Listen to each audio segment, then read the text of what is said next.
Well, hello, everybody. Glad you're with us here today on this Tuesday, Longshore and McKnight. I am glad to be back. Barry in his home studio. I am here in mine as well. And I would like to say first and foremost, right off the bat, a big thank you to so many people out there that have reached out to me and my family over the last several days. Certainly a very difficult time. As I was telling Barry before we went on the air today, if you've ever doubted the youth of this country, what I've experienced over the last several days has certainly given me a lot of pride and confidence how they have gravitated toward my son and lifted him up during a very difficult time that he has experienced. And the people that have reached out to him via text, via phone call, via face-to-face conversations as me as well, and my family. A big thank you. I cannot say enough good things of the people in our community and how they have stepped up in a very difficult time.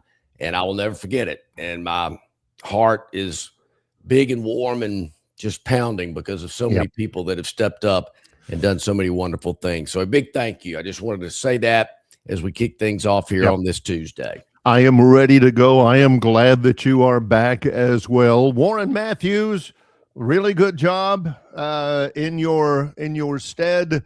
Plenty of good stories. We're going to have, next time that I'm out, a programming idea. We need to have like a game show or something, like a Gurn Jr. Victoryland 777 topic wheel, except like a bonus where you would run it around and it would have the name of somebody. Maybe a celebrity, maybe a politician, maybe an athlete, maybe a coach, maybe just a name. And I guarantee you, Warren Matthews could say, you know, his sister actually went to middle school with my cousin. You know, no doubt. It's just the stories and the things and that count. Well, no, it was highly entertaining, but it is good to have you back.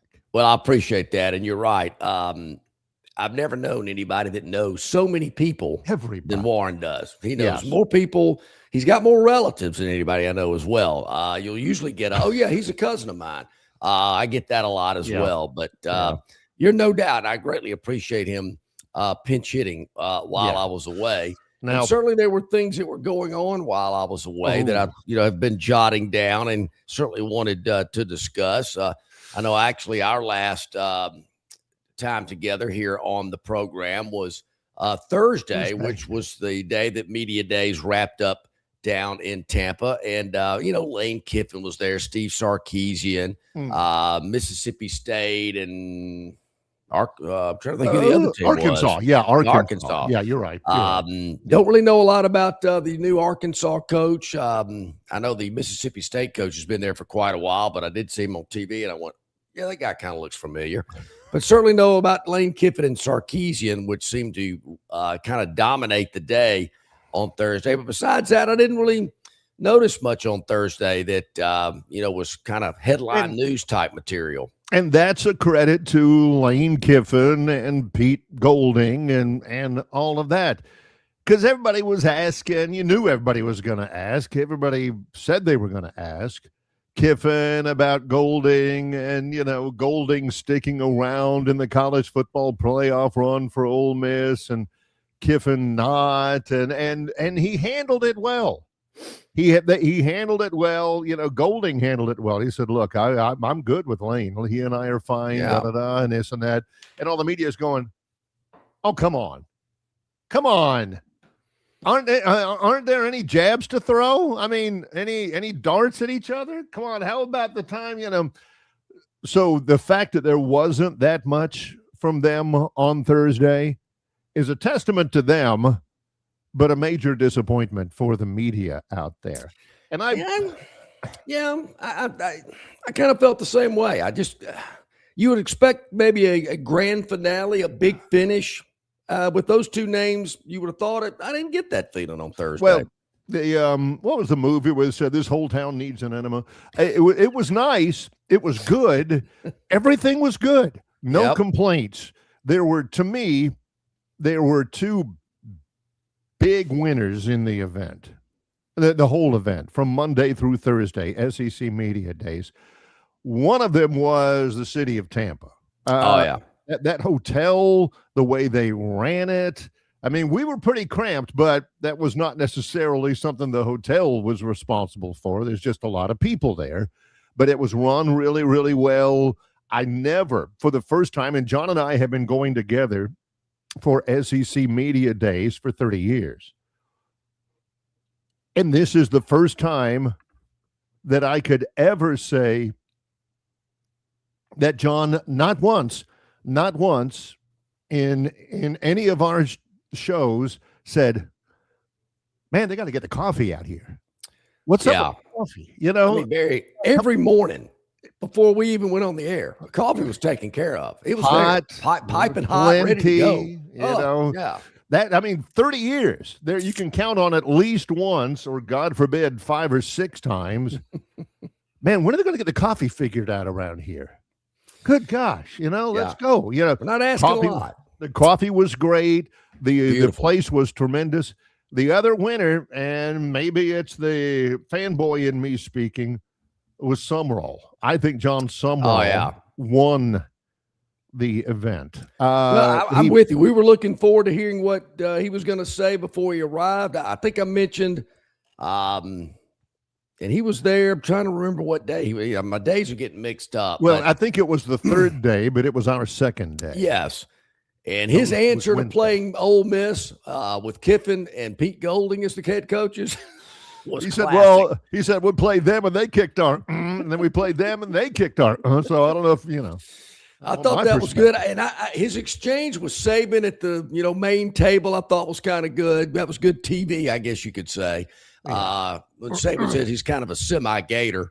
But I agree. There again, I know how you feel about Sumrall. I mean, I'm kind of a guy on the outside looking in, and I'm thinking, man, I think this Florida's got a winner. I was very outspoken when Auburn was looking for a head coach. In the way I, explained it, and I thought it was, if I do toot my own horn, the best way of doing it. This is who Bama fans don't want Auburn to hire. And that was John Sumrall. That was a guy that they did not want to see walking the sidelines on Pat Dye Field, because I think they would have thought, this guy's a lot like Pat Dye. Now, he doesn't have the horses this year. I'm not saying he's going to come in and win the SEC and blow by everybody. His quarterbacks are not overwhelming. His depth is not where it's going to be, for sure. But he'll win there, and he's already done a really good job of exciting the masses. Well, you think about it. Pat Dye didn't have a lot at his disposal in the first year. He kind of had to build things up for those conference titles that he won. So, yeah, Sumrall's got a little rebuilding to do. There's no doubt about that, but I don't really have a concern that he won't be able to build Florida football back to a championship level. A lot of resources down there. They want to win. They like it. I mean, heck, they look what they've done with their basketball program. And I think he certainly can get that football program back to where it wants to be. And I know week 3 of the season, when Florida comes into Auburn, is going to be a big deal. I don't know, maybe too early to really make that much of a big deal about it. But there's going to be some talk. If Florida goes in there and beats Auburn, or vice versa, I think that's one of those circle games on the calendar. Got to make sure we're watching this one, and it is on in prime time. That is a night game. It is, yeah. So that'll be certainly interesting. But yeah, I thought Sumrall was really good. I mean, we talked about Golish, and I think one of the things that I thought was great about Golish is I'm sitting there listening to an Auburn head football coach, and I'm thinking, wow, this guy's really telling me something. I'm not getting a bunch of just, mumble jumble stuff. I mean, wow. And he's actually talking. I mean, he's not like quick answers, get out of here, let's move on. I thought that was refreshing. The other takeaways, I thought Lane Kiffin was masterful in how he handled his opening statement to the media, to what they call, I think it's offensive. I'm offended. Everybody is at something these days. They call it the main media room. Mm-hmm. The main media room was where we were. Yeah, true. The main Good media point. table was where Longshore McKnight was. And way offsides, Jeff says, you like how Lane just babbled on almost all the way through the entire time allotted for questions? Smart man. I don't know how long they got. I think they got 10 minutes. They got 25. He spoke about, maybe he spoke 25 of the 30 minutes. Yeah, I think that's it. I think but that's he'd be a good politician. Oh yeah, that's a filibuster. I'm surprised he didn't break out the phone book, except nobody has a phone book anymore. That was pretty smart. The other takeaway from my whole thing, how John and I have, put our flag on the hill of how worthless it is to expect us to vote for preseason all-conference stuff. We never do it. We've never done it. It's even worse now. It's even less meaningful now because you got the predicted order of finish, you got the all SEC team, and basically nobody knows. Nobody knows. I mean, who the two really good quarterbacks are. A couple, 3, 4 good running backs. But you've got so many transfers that are good players, really good players. How good are they? I don't know. I couldn't tell you. So all of this stuff about all SEC media, preseason media, offense, preseason media, defense, third team running back in the SEC is Hollywood Smothers from Texas. Never taken a snap in the SEC. No, he hadn't. Never gone through a fall practice, but he's third team all league. Oh. Did they release how many media members actually voted in this thing? Now, I always get a kick out of that. 88, 57, that's 145, 151, 156, 159, 161, 160, 164 people voted for the for the preseason champions. And I got to tell you, that seems to be higher than most years. I mean, there's 1,100 people are at that thing. I mean, they brag about how many credentials they approve for this event, and they get 100 and something people to vote on that just goes to show you. But it is more than we've had in years past. I mean, there were some years they were in the 90s, people that would vote. But I remember years and years ago, you made a statement. I thought, I've never thought of it that way. We're not in the business to make the news. We report the news. And opinionate on the news. Yeah, and when you do stuff like that. But I do kind of, later in the show, I want to go over what those official rankings, because I got to tell you that based on what I was hearing and feeling and talking to people about in Tampa, how it ended up playing out with the final vote, that's not how I thought it would have played out based on what I was hearing down in Tampa. Wonder why that is. Did Vanderbilt get any first place votes? I mean, that usually is somebody always throws Vanderbilt a first place vote. They did not. Kentucky got 1. Wow. Okay. I'd love to know who that guy is because they got no shot. I mean, why? Kick that guy out. LSU and Oklahoma got 2. Yeah. Alabama got 3. This is first place votes. Yeah. Georgia got 88. Texas got 57. Ole Miss was third with 6. If this event was still in Birmingham, Barry, I'm got to feel that Bama would have got more than 3 first place votes. And this was good for everybody. This was good for Bama media member. I don't know if it's maybe some sort of a conspiracy theory, but it seemed as though Auburn website, Auburn radio station, Auburn media outlet got a few more credentials approved down in Tampa than they ever did in Hoover. I don't know if they're just no doubt about it. Well, I don't know if it approved or Bama media just didn't submit one. But we talked about it while we were down there. For a program that has had 5 very difficult football seasons, there were more Auburn websites, podcasts, you name it. And I'm thinking, wow. But I guess you got to sell your product, and boy, can they sell it. I will give them that. Woo, one more thing about Auburn, and we talked about that a little bit before we go to break. How can Auburn come up with, lately, some of these transcendent stars? Suni Lee, the Olympic gold medal gymnast in the all-around Auburn Tiger. Jackson Coiven wins the 3M in his third start as a professional. I think he's had 16 or starts overall. Mm-hmm. He wins it, has a huge Saturday, fends off Scotty Scheffler's run late Sunday to win it, and everybody's talking about future of the sport, new star, all this kind of stuff. And Auburn has won the Golf National Championship twice in the last 3 years, including this year. How can you have all of these transcendent stars and can't get a winning football program out there? And that's the one you care about the most. Did they roll Toomer's corner when Coven won the 3M Sunday? I had an extra day after he did it, and I didn't even think then, because I knew that was going to be the question. Yeah.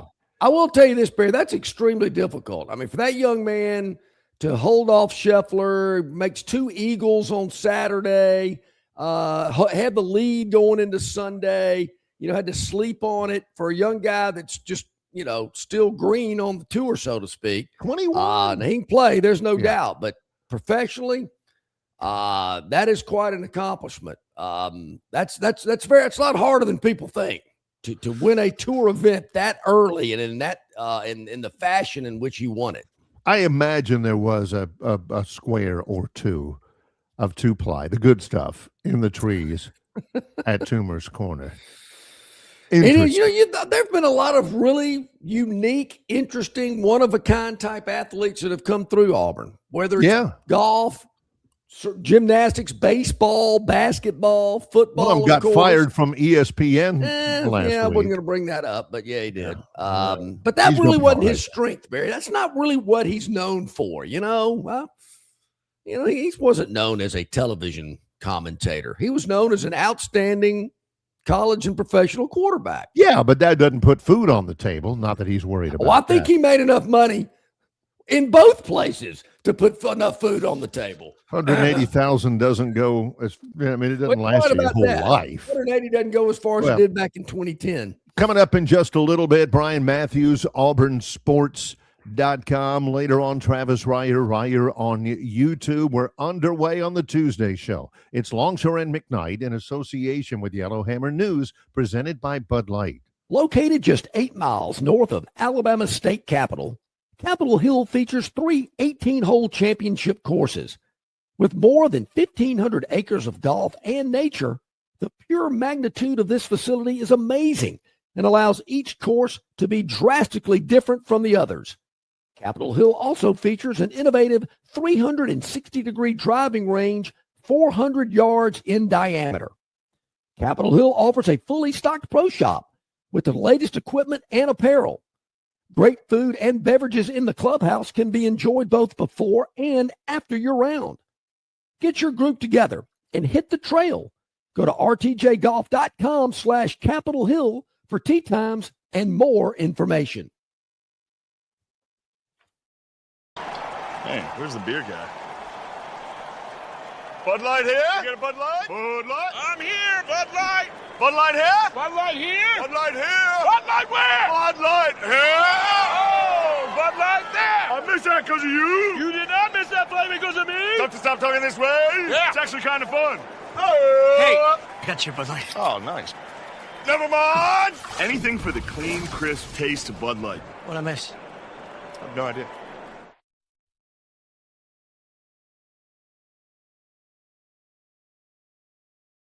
Chances are there's a pack nearby. Fortunately, the same applies to beer. Head for the mountains of Bush. The Bush Guide, cold and smooth survival skills. To avoid going in circles, make note of recognizable landmarks, like that. What's wrong with going in circles? Different circles, Ross. Okay. Head for the mountains. Okay, welcome back in, everybody. About 19 minutes past the hour on this Tuesday. Appreciate everybody being here. Our good friends at Stivers Automotive, Stivers Ford and Stivers CDJR, and Bama Budweiser, who brings you Bud Light and all those great AB products. We certainly appreciate them as well here on the program. I don't know what I want to get to first, but I think I want to get to this one because it seems more relevant and current. I did not know this till Barry showed it to me earlier this morning about some group at the University of Alabama. It's the Student Government Association. Yeah. They put came this up with out yesterday. Some little, whatever you want to call it. What do you call stuff like this? Crap. Well, I got Dana. Well, yeah, on Tighter Insider's message board, I can't repeat some of that stuff. But this is the student population at the University of Alabama. I think it's the SGA. For the first time ever, Mitzi or Buffy or Biff or somebody said when it came time in the SGA meeting for fun things to do or something. Hey guys, how about we tell all the students, and maybe everybody else will do it too, what they should wear at all the home games, what colors they should wear. And we could all match, and we could all like when the TV cameras are on us, it'll all be that color, and that would be really neat. I think that'd be great. So they came out with this. This is the graphic for those of you listening on Spotify. There's a graphic from the SGA. It says what to wear. One team, one color, one student section. Actually, they got. Barry, Barry, is my math wrong? Is a game missing here? Is there one game they don't care anything about? They just, we'll do whatever you want to do for that game. We're not even going to mention it. Am I wrong? Am I missing something here? They come topless in that one. I don't know. But East Carolina fans, students, Crimson Tiders, East Carolina, you're supposed to wear crimson. It's going to be hot that day. I think white would have been better. Against Florida State, you wear black and white. South Carolina, who cares? They say fans' choice. Georgia is a whiteout.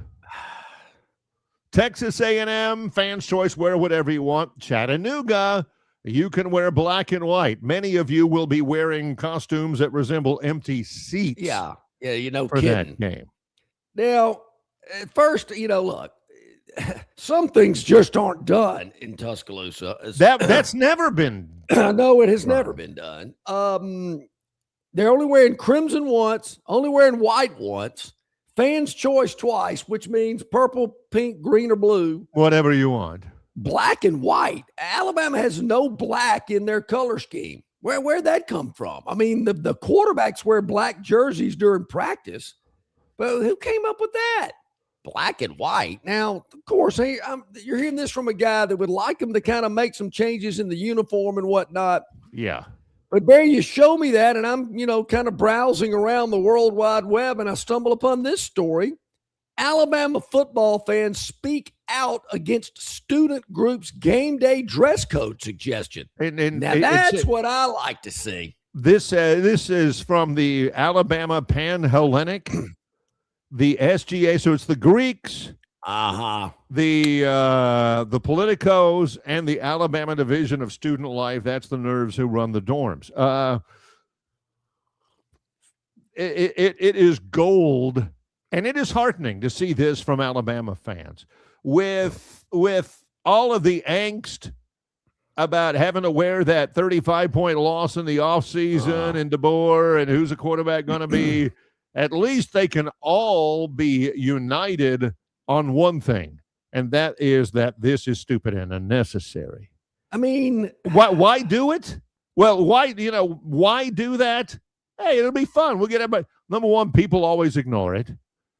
The biggest reason why Alabama should not do it, in the words of Alabama fans, is supplied by Bill from Baltimore. He says, Auburn's done that too. Why in the world are we doing it? The Aubs did it. I mean, if the Avs jumped off a building, would we have to do it too? I don't like Penn State, they do that. They have a whiteout, and I mean, by gosh, I don't think they let fans in. Yeah. If they wear a beige T-shirt. Yeah, Barry, you've also made the comment before that anything that is unfavorable or maybe has the fan base, kind of going at one another, it can disappear within 24 hours. I think this falls into that category. This time tomorrow, poof, like it never happened. Hey, remember that time they tried to get everybody to wear the same color at games? Huh? Did they? Kind of do remember that, but it didn't have much staying power. It's not going to last until East Carolina. I mean, it's not going to last till the season opener. Yeah. But if it does, East Carolina is not a good example because there's no way in Hades Alabama loses that game. But Alabama plays East Carolina, all the students wear crimson, and the Tide doesn't cover. They are never doing it again after that. They're going to have people that will give each other the stink eye if they're sitting beside each other and they're wearing the same color. Yeah. Mm-hmm. What Einstein in with the deciding vote from the Kappa Deltas said, "Oh, I vote yay. This would be great," and everything. Cast a deciding vote. That girl, whoever she is laying low.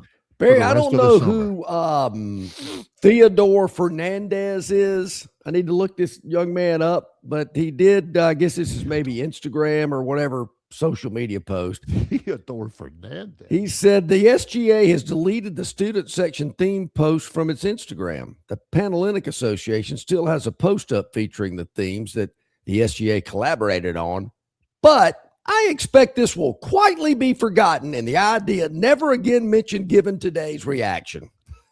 Like I said, this time tomorrow, This is why you have house mothers.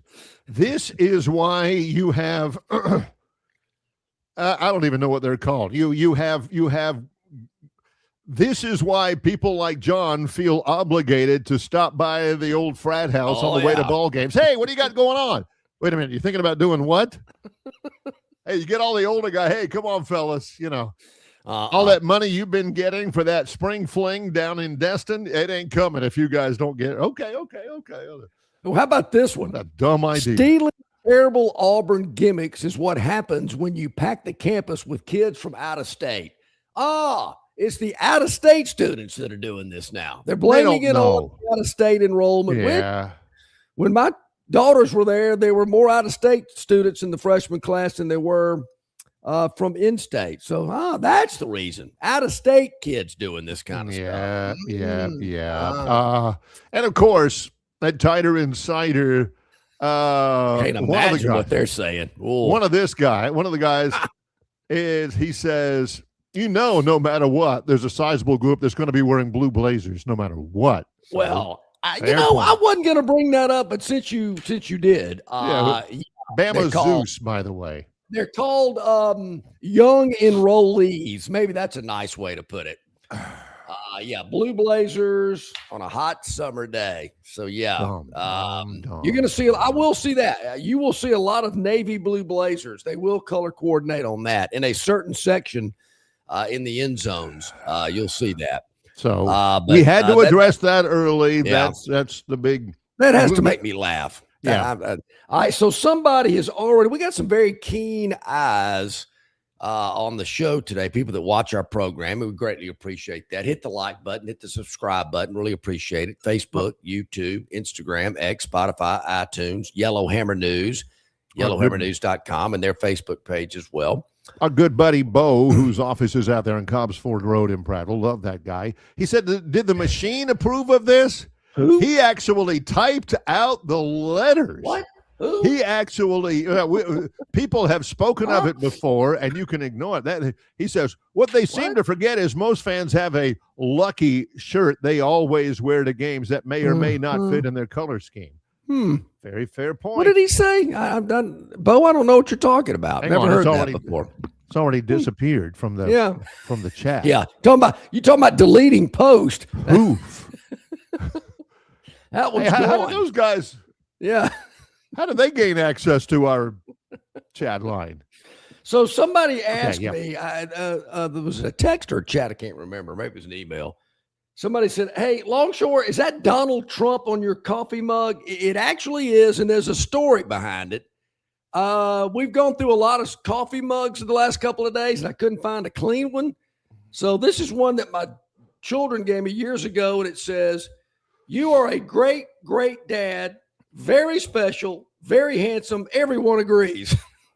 So I had to pull it out today. I got you. I'm not trying to get political on you. It's just No. a gift for my children a couple of Father's Days ago. Mine's a styrofoam cup I got from Chicken Salad Chick. We went to Auburn on What's Sunday. your favorite flavor chicken salad chick? Oh, the gosh, I can't remember which one it is. It's the Sassy Scotty, I think, the one with the sour cream and the cheese or something. Oh, that's when pretty we good. come back. I like the cranberry Kelly with the cranberries. Oh, that's and the almonds. Dee's favorite. Dee's a love big that. cranberry Kelly Yeah, fan. good. It's Longshore and McKnight in association with Yellowhammer News, presented by Bud Light. The Destin Connection Seafood Market at 3750 Norman Bridge Road in Montgomery has the freshest seafood direct from the Gulf of America. I'm talking red snapper and grouper, all sizes of Gulf shrimp, jumbo lump crab meat and crab claws, Louisiana Bay oysters, and New Bedford scallops. They are a full-service seafood market and kitchen serving po' boys, dinners, and sandwiches. You know, many well-known restaurants in the river region purchase their seafood from the Destin Connection because they know it's the absolute best. Call ahead and your order will be ready for pickup. The Destin Connection Seafood Market, 3750 Norman Bridge Road. Call 288-4272. That's 288-4272. Budweiser and take a knee. It is the best time of the year. It's baseball season. That means sunshine. It means behind-the-back peanut tosses. And it means sharing some cold, frosty Budweisers with your boys. Because there's nothing more American than watching America's game with America's beer. So let me ask you something. Are you ready to bring your A game? Are you ready to cheer every frozen rope down the line and amazing catch at the warning track? Are you ready for pitchers' duels and slugfests? Tell me, are you ready for the thrill of an incredible walk-off victory? I can't hear you. Are you ready for Budweiser and baseball? Then get on your feet, raise an ice-cold Bud, and let's make this season larger than life.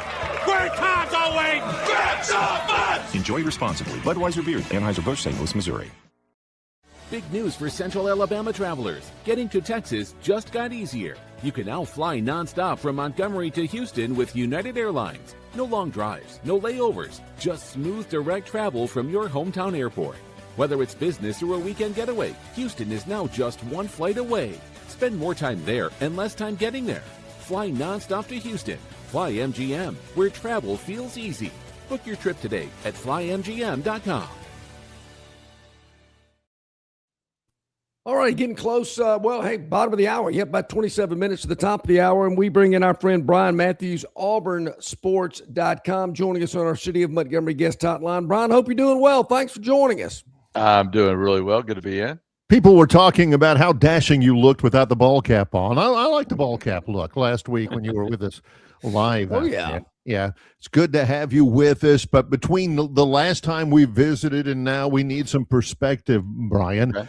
How difficult was it to do what Jackson Coyven did this weekend, huh? Number one Very player in the world, breathing down your neck down the stretch. Yikes. Well, first of all, I got to say, Classic Carol, Buffalo Barkley are my two go-tos at the Chicken Salad Chick. Buffalo Barkley. Yeah, that is a Another good one. Yeah. Yeah. But, I thought that was the most impressive part of it, right? You know, he's very talented. He makes great shots, very accurate, great putter and chipper. But to be in your first big tournament leading going into Sunday, you got world number one, a bunch of great golfers on your heels, and to not, have a hiccup at all. Not one bogey the entire round, or I guess he went 42 straight holes without a bogey. I think that's right. Just incredible. What a mentality there. What poise. That to me is what you know makes me feel like he's going to have a heck of a career, right? Because we have watched golf for many decades, and we've seen plenty of great golfers who struggle in those moments over and over again. And buddy, his first opportunity to take on something like that, he didn't struggle at all.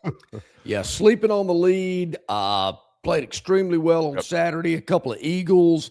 I think he eagled 12 and 18, the par fives on the backside. And yeah, I mean, impressive. And there again, just you got Scheffler breathing down your neck. I mean, you're a real rookie on the PGA Tour with not a lot of starts, and to dominate in that fashion. I think this young man's future is extremely bright. I do too, and I think Auburn fans are excited to have somebody they can really cheer for and back here. In any major sport, right? It's been a tough few years, for Auburn athletically. They've had some moments, of course, but and I don't know if you noticed it, guys, but they were showing some film of Jackson practicing. I think he was putting before Saturday's round or maybe Sunday's round. I can't remember, but they showed his bag. And you would think he's on the tour to have some big tour bag with all this sponsor stuff all over it. Yep. It was his Auburn team bag, had his name on it, had the Auburn logo on it. And the commentators were talking about him coming back to Auburn and wanting to win another national title and all this Did type Jim stuff. Nance get off a War Eagle at the very end? He did. I heard it. Yeah. It was basically an Auburn commercial there for a good portion of that final day. But, I think Auburn fans are over the moon about Tighter Insider saying JT better start stepping up. I mean, come on. Let's go. What's happening over here? The final recap, we caught you right in the middle of SEC Media Days. You were good enough to go on with us live down in Tampa. Winners and losers, people or schools that made the most positive impact and schools maybe that did not. Do you have any thoughts about just the entirety of the event, Brian? I didn't have any losers, really. I didn't have anybody that, completely crap the bed, so to speak, like North Carolina seems to already be before the season starts. Mighty. Oh, kidding. I thought the new guys, Golish and Summerall and Silverfield, I guess some of the new guys. Since it's been brought up, I mean, here's what I'm hearing. DeBoer is boring. Right. No buzz about Alabama. Forgotten about. I didn't watch him. That's kind of what I was picking up on. That's kind of what I was hearing and reading. I mentioned Barry, I guess there again, I get my days mixed up. So Alabama was there on Wednesday. We're back on Thursday. And I mentioned that I'm standing in kind of a corner by some doors from some of the meeting rooms waiting to go do a TV hit with Lindsey Bonner on CBS 8. And I'm looking over some notes and boom, I look up and there's DeBoer standing right next to me. And I went, "Hey, Coach, how you doing?" We shot the breeze for about, a minute or so. And I'm thinking, where's handlers? I mean, where's all the media? Where are all the camera? I mean, with Saban, people were going berserk. And this guy's just kind of standing there waiting to go to his next, interview deal. And I'm thinking, whoa, that's different. Hadn't seen that in a while. Well, I try to mind my own beat. You know what I'm saying? Yeah. I hear you. Yeah. It's coming off one of the worst losses I've witnessed in my lifetime for Alabama. I mean, that was I'm sorry I said that. A whooping. Yeah. Well, it was an ass whooping. There's no other way to put it. Well, and if they get off to a slow start, there's going to be some howls. I've been around long enough to know how this works. There's going to be a lot of noise if he gets off to a slow start. So this is big for him. I know we talked about this last week, but when Greg Sankey got up there to kick off the entire event in the main media room, you were not a likely candidate to be standing in the back, with a Bic lighter lit and everything, or raising the roof or anything like that. When he's talking about things like, the possibility of breaking away and going on their own and then trying to walk it back later on, well, that's not really. Is that even a thing? Is that even possible, Brian? I think it is. If this legislation ultimately fails, and it looked like it was ultimately failing last week. Now there's more confidence it can get to the floor and get to a vote. So we'll see. I just I still have very very many doubts about that ever getting through. But I think that might be their next step. I think they've looked at it. They're still very much against employment and revenue sharing, and I mean not revenue sharing. Excuse me. Uh, Working with the players hand in hand, coming up with some sort of agreement. They seem to be they want to be in control, and they feel like if they do a partial breakaway, a governance breakaway, they can control things like the salary cap, at least transfers within the conference, and do some things that won't be challenged or won't be successfully challenged in court because conferences won't fall under the same antitrust rules that the NCAA does because they're considered a monopoly because they control, most of college athletics, all of college athletics. So that's probably a good reason they've looked into it so much, but I don't think it's something that they want to talk about too much unless it gets past the legislation thing. I think if that happens, then there are red lights, going off, and then we're counting down to it. Speaking of counting down, gosh, I'm not even going to say it. Fall. It's not fall camp. It's preseason camp. It ain't anything even closely looking like fall out there. Preseason camp begins August the 4th. That's about a week away. Golesh has resonated with the fans with some brutal honesty. One of the strengths, I think, or at least one of the points of emphasis he's going to stress is the running game. Yep. And famously now, he has come out and he has said, Bryce Washington, you need to lose a few, man. Yeah. Saying that publicly. Number one, does he? Number two, how big of a piece is he in that running room? And number three, is that doable? I mean, I think it is. I mean, he's been with Auburn since January, right? Right. So yeah, he's obviously something they've got onto him about, and it is a step up for him coming from Baylor to Auburn, in my opinion. And he was very successful at Baylor, but I think the coach recognizes his potential and his ability and what he can do, right, and understands that in order for him to be on the field and Auburn to go high tempo, and that means there's no substitutions for who knows how many plays it could be. He's got to be in better shape and take care of that. So I'm sure that's a big thing that the coach is pushing him toward, and I think that's because he thinks he can help out Auburn. I mean, Auburn does have a really good running back room. Jeremiah Cobb's going to be the starter. Omar Mabson is going to be a really good player, I feel like. And then you got Bryson Washington. You got Davenport from USF. You've got Alvin Henderson, a redshirt freshman, and of course you got Tay Meadows, as you mentioned, from Troy, who I think can definitely do some things, especially as a change of pace type guy on third down, and maybe help out on special teams too. Barry, one thing I think we've kind of overlooked, and it was one of the first guests that we had down in Tampa with so many great ones that we were able to visit with.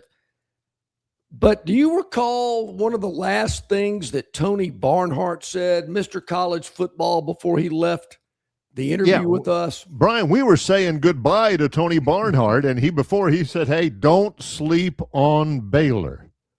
Oh, interesting. Baylor's not any good. I said that afterwards. I said, I don't know where Tony's coming from, but Baylor's going to be bad this year. And I thought, I wonder. I mean, really, I don't know much about Baylor. I mean, I saw him play Auburn last year, but that was probably about it. I can't think of any other Baylor game I saw after that one. But I'm kind of with you. I thought, is Baylor going to be any good this year? I mean, I don't know. It kind of threw me for a loop. Well, they did have to replace a bunch of personnel, and their coach is coming in on a very hot seat. But I think there is a lot of buzz about DJ Lagway and what he can do. I'll believe it when I see it with him. But we have seen the potential of that kid when he's on, right? I mean, he can be good. I don't know that they can unlock that or not, but perhaps their offense fits him better. Perhaps the experience he got at Florida over 2 years has toughened him up, and maybe he's ready to have a special type season. So yeah, I'd be concerned about him, number one, but I mean, I'd be surprised if they were a really good team or one of those teams that steps up and surprises the country. But you never know. There's always those teams, and that would be tough for Auburn to run into something like that week 1 in Atlanta when they gave up a home game for that, if that was to occur.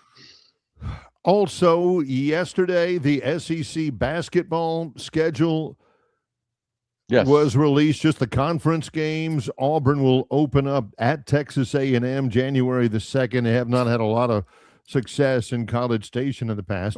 And I think it's the 3rd year in a row that they end the season against Alabama. This regular season will end at Neville Arena against the Crimson Tide March the 6th. Any overarching thoughts either on the schedule or on the strength of the SEC? I think it's Florida and everybody else. And I was going to mention Florida, but first I'll say I love that Alabama and Auburn are playing the final game of the season. I think I do too. That's the way it should be, right? And is it on a Saturday? Because I don't understand why they make them play on Tuesdays and Wednesdays. I've never figured that out. It's March the 6th, whenever that is. You would think the conference would go, we might need to let Auburn and Alabama play on the weekend as much as possible. I don't get that. So that'll be good. And the game at Alabama is also a Saturday, January 30th. So that is good too. I think that's a tough way to start at A&M because, like you said, Auburn has not played well there. Then they got Tennessee, which is I don't know how good Tennessee is. I'm just going to assume they're really good because they usually are. And then Georgia and then at Texas. So that's going to be a test right away for this team. But you mentioned Florida. I just think just like it is in football, that's a big game for Auburn in basketball. They went down to Gainesville and had that huge win on the road. I think they caught Florida off guard. I think Florida is going to be, remembering that. They've got some players back from last year. They're a really big team. Everybody talks about how big and strong they are. And Auburn is a big team now, but nobody's talking about Auburn's big. So I think that's going to be a fascinating game. I think it's going to be an important game for Auburn, important game for Florida, an important game in the SEC. So I am really looking forward to that one, even though it's, well down the line, February 8th or 9th or 10th there. It'll be a weeknight game at Florida. I mean, at Auburn, I'm guessing it'll probably be one of those late tip-offs that I'll be there, leaving Neville around 11 or 12 or whatever it ends up being, but that's just the way it is. Excuse me if this has already been asked, but when does preseason camp begin? Yeah, a week from Wednesday, they will be out on the practice field that morning. I think they can have morning practices again. We'll talk to Alice Golish, I believe, on Tuesday, and then start rolling through camp coverage. We'll get opportunities to go out there and watch the video, talk to players. We'll talk to assistant coaches. We'll talk to Golish several times through. So, back at it. Here we go. We're rolling once again. And I got to be able to use fall camp because 2 days has already been taken away from me. Preseason practice is just kind of boring, so I just got to use fall camp. It's just easier to say, but you're out there covering it, and it's 97 degrees. We're just going to pretend it's 75 and low humidity. We're just dreaming of what will be coming. Yes. Some cooler temperatures and leaves will be falling. Brian, what were your observations of Tampa hosting media days? I thought everything was great around it. Didn't enjoy the trip, but that's just part of it now, right? We're going to Atlanta, which isn't much of a trip. We're going to Nashville, I think, back again. Yes, it's fun. I enjoyed SEC Media Days 20 years ago when it was about the media and about the coaches and about the players, and now it's just about the spectacle and about SEC Media Days. So I think it's a week-long publicity tour for the SEC. Yeah, it is, and that's good for the SEC if that's what they want. That's not for me, but I'm there to cover Auburn, do my job, and then I'm usually out. I feel like we, the media at SEC Media Days, serve as a backdrop to the SEC network. Kind of like, the reason why they would sell tickets to The Price is Right. Everybody would be there in the background cheering and yelling and all that kind of stuff and looking at Diane Parkinson in a bathing suit. But we were there just for background. So everybody could see the SEC network and all that kind of stuff. Exactly. I miss those days too. Brian, between now and then, I mean, like you said, you're going to be busy once fall camp gets started a week from tomorrow. But between now and then, you have got a ton of stuff going on. Ton of plans for the week ahead at auburnsports.com. Yeah, and there's been some ton of recruiting info on our site lately. I think Auburn's closing in on their first 2028 commitment from an in-state quarterback.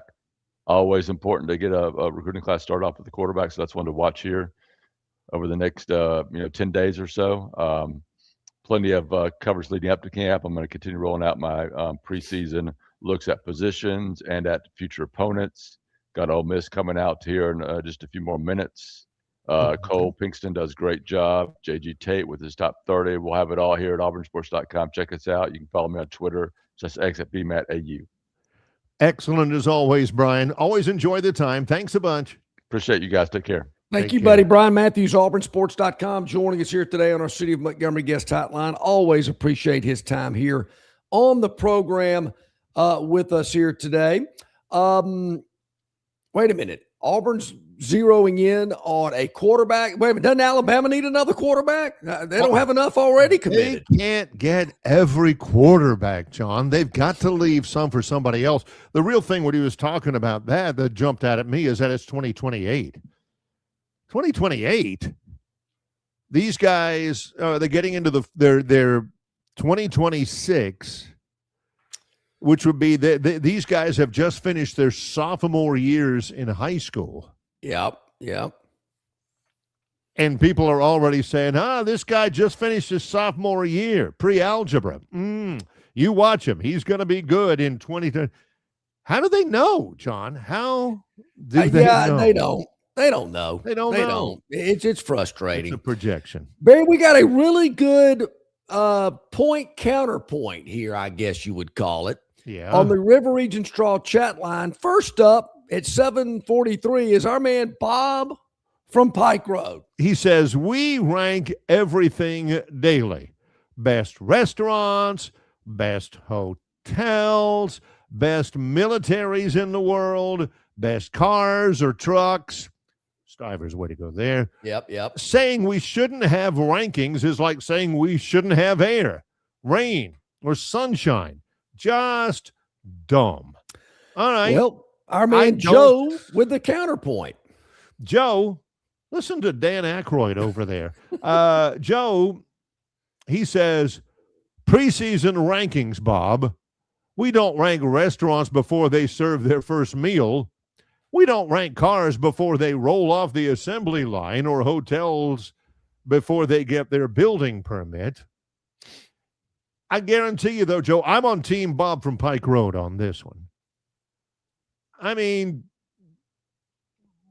you're never going to go away. If you don't agree with it, don't subscribe to it. That's the way to, I was about to say sell papers, but, that's the way to get clicks. That's the way to gain attention. That's the way to get subscriptions and all that kind of stuff. It is never going away. And it's like preseason all-conference things. It's notable. We brought it up today only in the sense that it doesn't really mean anything, but people do pay attention to it. And believe me, if somebody pays attention to something, there's going to be a market for it somewhere. And if there's a market, about that. they're not There's going no away. doubt. I'm Bob's. I mean, Bob's clickbait, whatever you want to call it, preseason magazines, preseason rankings. But what I thought was very, very interesting, and I'm looking at what was released in Tampa late last week.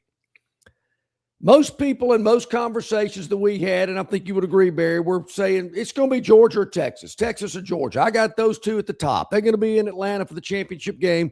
I believe it's going to be one of those two teams, but Georgia was voted to finish number one, followed by Texas at 2. But, Barry, what I was hearing all week long is, Bama's probably going to be in the 3rd spot. I think they're a playoff team, whatever it may be. Bama finished 6th in the voting. Okay. Was that because of a lack of buzz, which I just talked about? Was it because that people just weren't believing in Alabama last week down in Tampa? Don't know, but to be talked about so highly and then to finish 6th in this preseason poll, and if it does mean anything, Bob, I'd love to know what you think about Bama being rated so low compared to where most people thought they'd be ranked. Ole Miss, A&M, and LSU all ranked ahead of Alabama. There's 16 teams in this league. Auburn was picked to finish 12th. Is that good with Auburn people? I mean, I think Auburn's going to finish better than 12th. You telling me Missouri and South Carolina are going to have a better year than Auburn? Only Vanderbilt, Kentucky, Mississippi State, and Arkansas, the usual suspects, rated below Auburn. For Alabama, finishing at 6th in a preseason poll. Alabama has always been the king of the preseason polls. Yeah. No respect here. Georgia 1, Texas 2, separated by 70 points. Then Ole Miss is 445 points back in 3rd. Then Texas A&M is 500 something. Then LSU. Then Alabama in 6th. LSU's got a brand new coach. They, like Alabama, have got a new quarterback, although their guy is experienced. They got an entirely new coaching staff. They've got a ton of transfers, and yet they're still getting more love than Alabama is. How does that set? You know, I didn't hear people specifically exactly reel off the bullet points that I've been reeling off all summer long about talented quarterbacks that have yet to take a meaningful snap, running back room that doesn't have 1,000-yard rusher, an offensive line that was terrible last year and a lot of new faces. So I guess it's got to be better than it was. No alpha dog on defense. Nobody said those things verbatim, but I got the sense that there was a lot of people going, well, what's Alabama got? A lot of and I know you just mentioned, Barry, there's a lot of teams with a lot of new faces and a lot of uncertainty. Is there just more uncertainty in Tuscaloosa than anywhere else in the league? It's bad. It's bad because, again, you would think that they were 3-9 last year and on the just lucky to get whatever scraps were left when the league played, meaningful games or something. They played in the college football playoff. They played for a conference championship. And it's not necessarily just that. It's the way they were trending. Yeah. At the very end. And the way that they were losing. Not just, getting outmanned by Indiana. Believe me, Alabama fans would probably be a little less ticked off if it had been like USC or somebody like that. But Indiana made their quit, which is what Saban's mantra used to be. And now people are saying, boy, if they don't change something quick, if they don't change this downward trajectory at the end of the season, they did not get off to a good start against Oklahoma, sandwiched around blowout losses in the postseason. I don't know. I get the sense that some Bama fans want to be leading the parade. I told you. They cannot wait to jump on them at the first sign of adversity. And that first sign of adversity better not happen in the first 5 games. After that, they got, again, East Carolina, Kentucky on the road, Florida State, and South Carolina at Mississippi State. If they're not 5-0, you're going to have so many fans that are going to just absolutely wash their hands of that head coach and that coordinator. Tobias, you're right. If Bama lost to the Seattle Seahawks, they'd be mad. You're right. I mean, not going to beat Seattle. I can tell you that right now. We played 10 times, they're going to lose all 10. Bad. Yeah. All 10 bad. bad. Who was the worst team last year? Cleveland or Arizona? Vegas. Las Vegas. Them. Yeah. I used to love that argument. Alabama needs to play the Cleveland Browns or whoever the word. I said, no. They would get the snot beat out of them by the Cleveland Browns. Alabama's wide receivers are better than the New England Patriots. I didn't say that. Cowherd said it. I'm just telling you what he said. I think he's right, but I didn't come up with that. I did say that. I do think Cowherd was right that Bama had better wide receivers than the New England Patriots had back when Bama had Amari Cooper and Smith and all I those think guys. Jalen Waddle was in Yeah. that conversation too.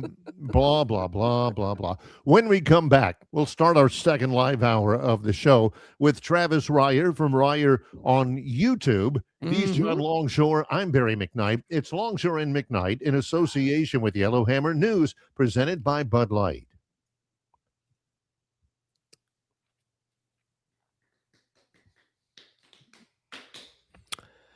Hang on. And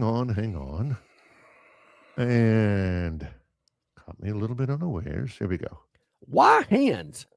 At Hands Heating and Air, you get this area's highest ranked service provider with 24-hour repair service, no overtime charges, and their same-day service guarantee. Plus, instead of other companies' 30-day repair warranty, Hands gives you a 3-year repair warranty. Hands Heating and Air is here for you 24/7, 365. And service is not just something they do, it's their way of operating, for you in mind. All of Hands employees are trained to adhere to this standard. They work hard to ensure that this standard is maintained, and they are constantly looking for new ways to better serve you. Call Hands Heating and Air today at 508-5382. That's 508-5382, or find them on the web at 834hands.com. Drive away in a Toyota Crown Platinum or win your share of $25,000 in free play during Victoryland Casino's Crown and $25K free play giveaway. The more you visit, the more chances you have to win. Visit our Players Club and check out this month's exciting free play promotions. You'll have more fun at Victoryland Casino, where you can be a winner too. Victoryland Casino, off I-85 exit 22 in Shorter, Alabama. Drawings July 10th and 11th. Must be 21 or older. Must be present to win. Hey, you want your property looking its very best this spring and summer, and River Region Straw has premium long needle pine straw to make that property pop. You're not buying sticks, stems, or pine cones. You're buying premium long needle pine straw from River Region Straw. Kenny and his staff have access to the best pine straw in the region, full of color that will last all season long. And now River Region Straw has a 4th location in Chelsea on Highway 280 to go along with their locations here in Montgomery, Prattville, and Auburn. No order is too big or too small, from a few bales to an 18-wheeler trailer load. To get your River Region Straw, drop by any of their 4 locations or give Kenny a call or text today, 669-5959. That's 669-5959, and have the best-looking property this spring and summer with straw from River Region Straw. Okay, getting into hour number 2. Glad you're with us here today, Longshore and McKnight. Hit the like button, hit the subscribe button. Of course, we lay it down every weekday morning from 7 until 9, but you can check it out on your schedule. Facebook, YouTube, X, Instagram, Spotify, iTunes, Yellowhammer News, and yellowhammernews.com. You can check it out at the Yellowhammer News Facebook page as well. We greatly appreciate it and really see the support and the growing numbers, and could not do it without you. At this time on Tuesday, we bring in our good friend Travis Ryer. Ryer on YouTube, Talking Tide. So many great formats, so many great subjects. Travis, thanks for joining us. Hope you're doing well.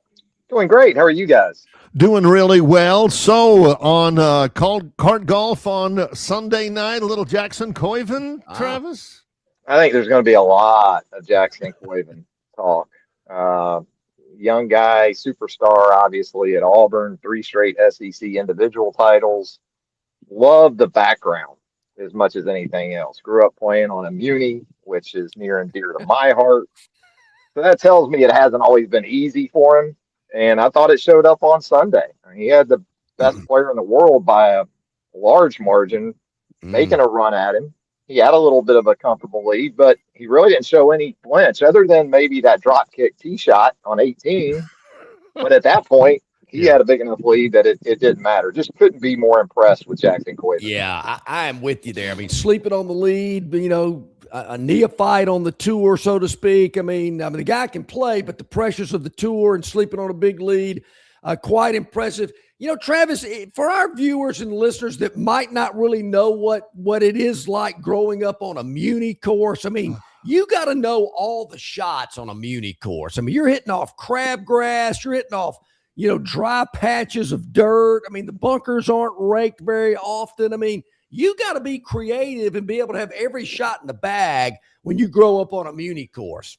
Yeah, you don't just grow up hitting 60 degrees from around the green in plush conditions. There's no doubt about that. I had a course superintendent at the course I grew up on. If he saw me with anything resembling even a 54, he would threaten to break it and hand me an 8-iron, and teach me to keep the ball on the ground and, play different shots, like you said. So it definitely encourages that. And, he is a guy, he's not the biggest guy in the world either. I mean, he's obviously still going to do some maturing physically. Kind of reminds me that way of Justin Thomas when he came out. Justin was, and still is really, pretty slight. But when Justin came out, I know some Auburn fans may not appreciate the comp, but he was the guy that really attracted a lot of attention because he could create so much club head speed and ball speed for his size. And Coyvin's motion it's athletic, man. I mean, Makes what my he back does, hurt. that's the maybe the one concern you have with him is that it's so violent. You think of Will Zalatoris here recently and the issues he's had. But look, there's plenty of guys who've had those type of moves, and at least for 15 years or so, it wasn't a problem. Got to ask you about this. I think it was yesterday at your X account at Travis Ryer.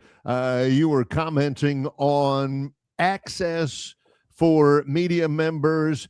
Many times we've seen you and broken bread with you at SEC Media Days up in Hoover. What's the value, particularly, specifically, of SEC Media Days as it relates to last week in Tampa?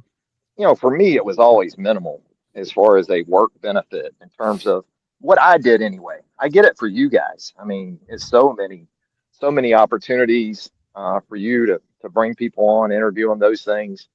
But I just never saw it as a great benefit for me personally. But I've always said that I appreciate, what it kind of symbolizes.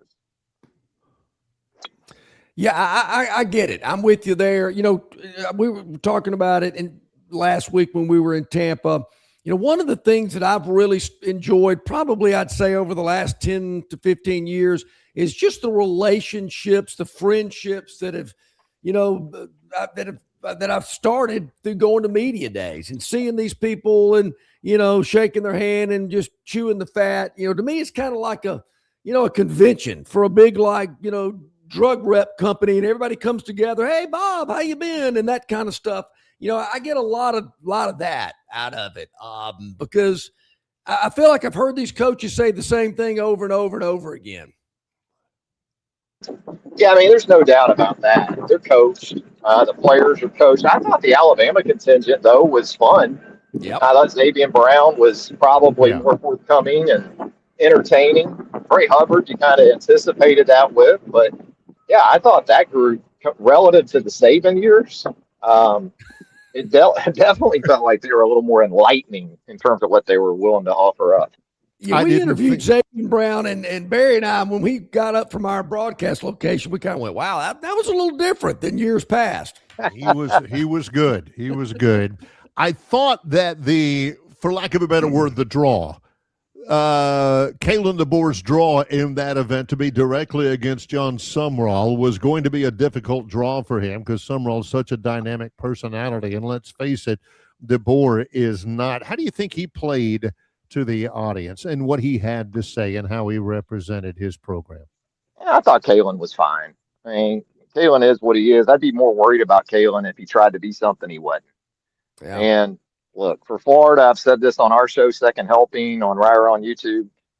You always have a couple of 3 champions of the offseason, and it feels like Florida has been one of those because of John Sumrall. The guy he's tremendous at the podium. There's no doubt about it. But, Florida's had some animated, fun guys at the podium in the past, outside of Steve Spurrier, that it didn't quite work out for. So it's still a wait and see. It's still going to come down to what gets done on the football field. Yeah, no doubt about that. Yeah, well, and certainly, I'm not expecting Florida to be in the SEC championship game this year. There's no doubt. I think there's definitely a rebuild in Gainesville, and it's going to take a couple of 3 seasons to get it back to where they want it. Oh, I don't think there's any doubt about that. And the quarterback's where it's going to start for them. Yeah. And kind of how they figure that out.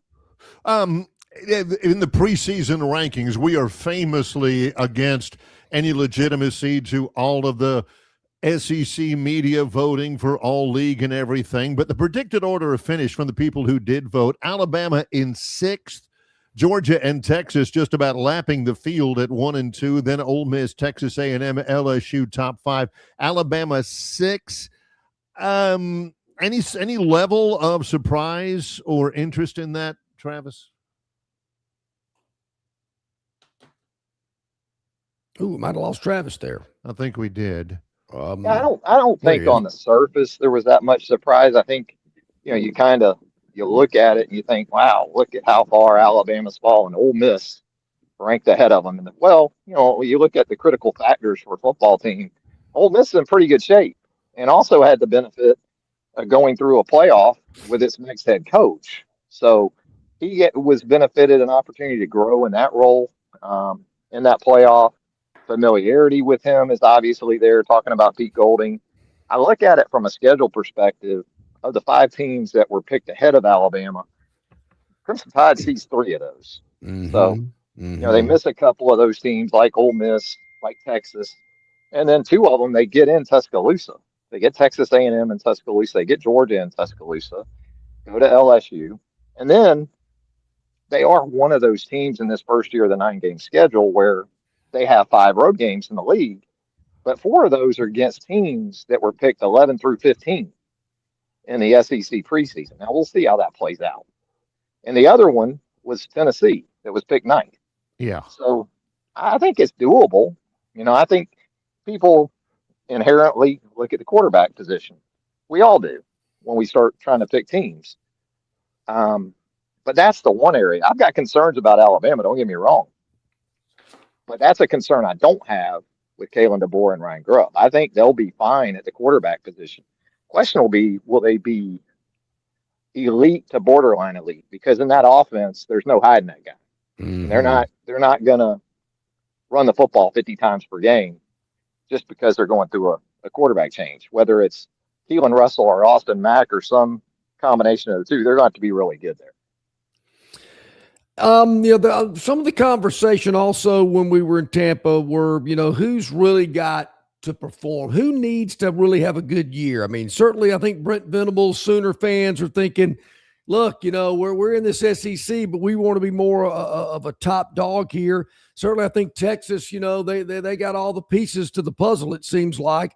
Can they win an SEC title? Can A&M take the next step and, get to the championship game, be a playoff team? Georgia was kind of under the radar, but then they got picked to finish first in the league.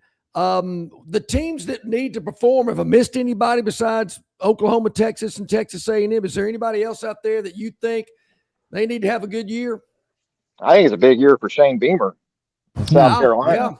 Yeah. Yep. I think he's on that list, right? So, yep.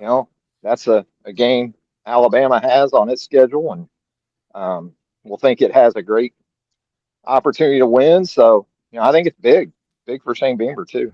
Mm-hmm. Final thought here before we let you go. Way earlier last weekend, I believe, on Twitter, you noted that Kalen DeBoer was quoted as saying at SEC Media Days, quote, "We want to run the football better. It's something we addressed and stressed on our team." Agree, disagree, likely, unlikely, critical, not necessarily all that important? What's your stance on the absolute necessity that Alabama needs to run the football better?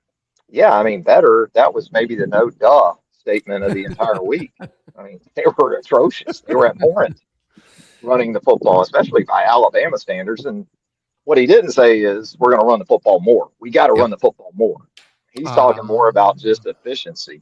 And no doubt they have to improve. And, kind of did a Bama talk inside on the channel a couple of nights ago where we talked about the all SEC teams and maybe some guys that weren't preseason all SEC or some areas that weren't preseason all SEC that need to be by December for this team to be relevant to the college football playoff. I don't want to put too much on EJ Crowell.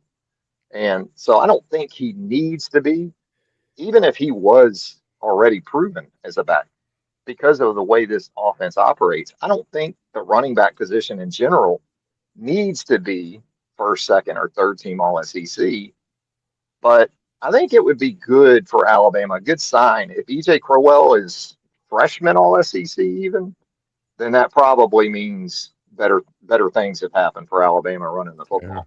Yeah, that is fair. Yeah, running is going to be paramount. There's no doubt. All right, Travis, I know there's a lot of content, a lot going on. Man, people need to check you out. Tell them about it. So many different subject matters that you focus on. Obviously, Alabama's a big part of that.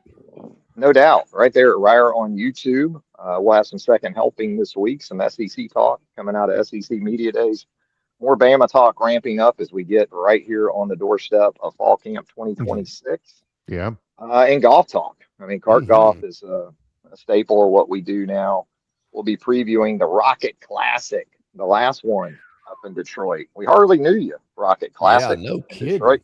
Really, really a bummer, too, because I love Donald Ross golf courses. And that's one of the legit Donald Ross designs going back to 110 years ago. And they just did a $16 million renovation that looks to have fully complemented what Mr. Ross had in mind initially. So got to get it in this week because it's gone. If I have any wish for you, our viewers and our chatters and our subscribers, is that sometime in your lifetime you find a love as pure and heartfelt as Travis Ryer's love affair with Donald Ross golf courses. Yes. It's steadfast, I can tell you that. It's passionate. There's no doubt about it. And just the game in general, which, by the way, I've done this entire segment from a money game at a local muni. So I thought, I was listening, and I said, I thought the only reason why I thought that Travis was not playing on a course right now is I did not hear the ball drop into the cup yet. Yeah. And I thought, well, if Travis is playing, we'd have heard that about 3 times. I've gotten good with these controls. I on like this it. app. So, appreciation, Travis. Hey, could this be we got front side, back side total. $5 birdies, $10 eagles, and then trash. So, could this be an episode of Par 3 Driver Guy? It could be. I dropped the average age of this group to about 86, and I'm still going to lose money because these old guys, they'll just wear me out. Hey, they can bump and run it on you all day, Travis. It'll just drive you crazy. Get after it, Travis. Yeah, I need a pep talk next time I do this. All right. Appreciation. See you guys. Thank you, buddy. Appreciate it. Travis Ryer on YouTube at the local muni. Gotta love it. Yeah, you're right. Playing Pin Oaks is definitely different. I mean, you have to have, anybody can have a great time and play good golf on Capitol Hill or Cambrian Ridge. Right. But if you really want to have a home course advantage, play Pin Oaks. You can read the Zoysia plugs on the green. You know that, man, if you hit it over there close to that rough on the right, it really ain't that bad. You can play it from that rough because there's all those bald patches over there. It's a different we had challenge. Growing up on the junior circuit here in the capital city. I guess do we have more golf courses back then than we do now? I'm trying to think. Obviously, Wind Lakes wasn't around when I was a kid, but we had the Woodley Country Club. You're talking about Bonnie Crest. Bonnie Crust is what we call that. Then we had Rolling Lakes or Rolling Hills, which is out there off Trotman Road. It's still there. I just don't know what the name of it is. And then we had Elmsmead, which was across the bypass. It was Colonial Acres. We called it Concrete Acres. We used to have a caller. His name was Ernie from Elmsmead.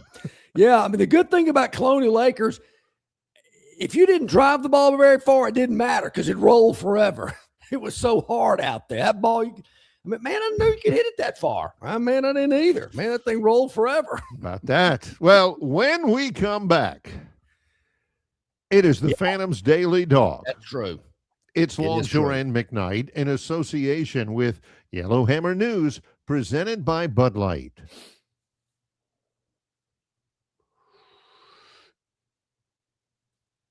You're not buying sticks, stems, and pine cones. You're buying premium long-diddle pine straw from River Region Straw. Kenny and his staff have access to the best pine straw in the River Region, full of color that will last all season long. Kenny has locations in Montgomery, Prattville, and Auburn, and no order is too big or too small, from a few bales to an 18-wheeler trailer load. Pickup is available, or your order can be delivered. They can even spread your pine straw if you like. So call or text Kenny today, 669-5959. That's 669-5959 for all of your pine straw needs. Drive away in a Toyota Crown Platinum or win your share of $25,000 in free play during Victoryland Casino's Crown and 25K free play giveaway. The more you visit, the more chances you have to win. Visit our Players Club and check out this month's exciting free play promotions. You'll have more fun at Victoryland Casino, where you can be a winner too. Victoryland Casino, off I-85 exit 22 in Shorter, Alabama. Drawings July 10th and 11th. Must be 21 or older. Must be present to win. All guests of Longshore McKnight appear on the City of Montgomery guest hotline. Check out the most interesting and informed personalities in sports covering Auburn, Alabama, Troy, ASU, and all the major teams from across the country. John and Barry have the best guests brought to you by the City of Montgomery. To find out everything you need to know that is going on in the capital city, check out montgomeryal.gov. That's montgomeryal.gov, the capital of dreams. Hey, where's the beer guy? Bud Light here? You get a Bud Light? Bud Light? I'm here, Bud Light. Bud Light here? Bud Light here? Bud Light here? Bud Light where? Bud Light here? Oh, Bud Light there. I missed that because of you. You did not miss that play because of me. Have to stop talking this way? Yeah. It's actually kind of fun. Hey, I got your Bud Light. Oh, nice. Never mind. Anything for the clean, crisp taste of Bud Light. What'd I miss? I have no idea. Prattville Carpet is the most trusted name in flooring in the River Region. Ray Bowles and his staff have an extensive line of Mohawk, stain-resistant carpeting in all the latest styles and colors. Prattville Carpet also has hardwood, vinyl, and ceramic tile for all of your flooring needs. Professionally installed at the absolute lowest prices. Take advantage of cash and carry vinyl plank at just $239 a foot. Call them today to set up your free measurement for your home, office, lake house, hunting camp, or wherever you need flooring. 285-8117. That's 285-8117, or drop by 2201 Cobbs Ford Road in Prattville for Prattville Carpet. All righty, 22 minutes past the hour here on a Tuesday. Barry, I had to run down to the filing cabinets here at Longshore McKnight because I could not find the Daily Dog from the last time I was on the air, which I believe was Thursday of last week. Yeah. I can't even remember what it was. I'm racking my brain. Do I just want to go ahead and take the easy route and say, I'm sure I won it? No, I can't do that. Oh, do it. But I gotta, if I find it over the next couple of days, I will certainly let you know. But maybe somebody out there that follows the dog, and I know you do, because when the dog doesn't hit, whoo, do I hear about it? Maybe you can let me know through the River Region Straw chat line. Have to look it up. But after an extended time away, has the Phantom lost his touch? Isn't it like riding a bicycle? You never forget. Yep, it is. You're right. Yeah, you're exactly right. So, Barry, today the card in Major League Baseball is full. And there are a lot of outstanding games. As a matter of fact, Barry, we have a rare double header today. There was rain in, I want to say Cincinnati. Uh-huh. Yeah. The Guardians and the Reds. 12:40, game one. That's Then they're gonna ESPN, get by the way. and do it at 6:10. Now, wait a minute. Are they thinking this game's going to last 6 hours? No, it's a day-night doubleheader. Okay. You do that when you have a rain out and you're going to make a game up. Yeah. You don't, when you schedule them, by and large, you don't have what they call a twilight doubleheader. Okay. But when it's like this, you've already in jeopardy of losing the entire gate from yesterday. Okay. So what you don't want to do is give everybody a freebie and say, yeah, come on in. You can watch 2 games for the price of 1 new. Why not? Come on. So give the fans a break. I mean, isn't 9 innings torture enough? Or what was that that Bino said? Cook. Yeah. Guardians Reds at 12:40 in Cincinnati. Yeah. Joe, will Brad Bohannon be there? Whoa. I know he's been there before in the sports book down the first baseline. And then they'll empty everybody out and, you have to turn around and come back in for the 6:10 start time with another ticket. See, So let me ask you this. So in between game 1 and game 2, what's going on in the clubhouse? A couple of poker games, some gin rummy over here, maybe a dice game in the corner. I guarantee you what they're not going to do. They're not going to do what one of the most revolting suggestions ever on this program suggested that we do, and that was Marty Smith saying you ought to eat a pimento cheese and egg salad sandwich like they have at the Masters. I got more back chat about that than everybody was like, oh, man, that sounds great. I'm thinking, am I taking crazy pills here? Marty Smith says you buy a pimento cheese sandwich, you buy an egg salad sandwich, take them apart, put them together against each other. John was like, oh, yeah. And I'm like, are you kidding me? That's and Barry, the bread is so, it's like regular, colonial bread, Wonder Bread, whatever kind of white bread you buy in the store. There's so many different fruit breads. I'm talking about the bread we grew up on. My gosh, it's bleached. It has zero nutritional value, and we liked it. That's right. Well, look at us now. We grew up healthy and happy. Exactly right. So they ain't going to be eating that in the clubhouse, but but there's going to be a lot of. I guess there's a bakery in Augusta because they're baking that stuff the day up because fresh. Is so soft. And it just like melts in your mouth with that egg salad, pimento cheese. It's just ain't nothing like it nowhere. I got John off. That one's copyrighted. I've got John off kilter a little bit. Mr. Bear, strippers in the clubhouse? Really? Huh.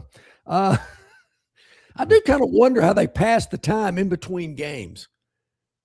That's kind of, how much time? Well, we don't play again for 2.5 hours. I don't know. What do we do now?